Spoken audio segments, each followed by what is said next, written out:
સાબરકાંઠાના ઈડરના ભાણપુર ગામે અનોખી રીતે હોલિકા દહન કરાયું। 900 વર્ષ જૂની અનોખી પરંપરા પ્રમાણે હોલિકા દહન કરવામાં આવ્યું।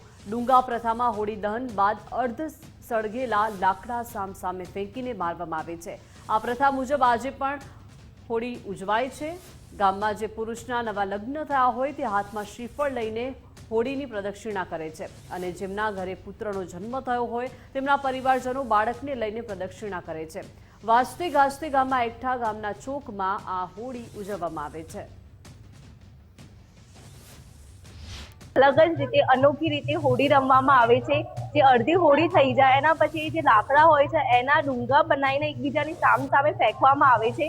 अलग ज रीते होड़ी रमे छे आ लोको अने बहु अनोखी रीते होय छे आ लोकोनुं। घोर कलियुगमां बी साथ मतलब दूर-दूरथी बधा लोको जोवा बी आवे छे अने हजू बी परंपरा चालू छे के आ रीते रमवानुं। कोઈને नुकसान बी नथी थतुं अने हुं पोते मारा परिवार जोडे जोवा आई छुं आ अनोखी होड़ी। अमारे त्यां होळीनो जे उत्सव थाय छे ત્યાં જેના ઘરે બાબો થયો હોય છે તે ગામ વચ્ચે ભૈરવજીના ચોકમાં ભેગા થાય છે અને ત્યાંથી હોળીના પ્રસંગમાં જાય છે।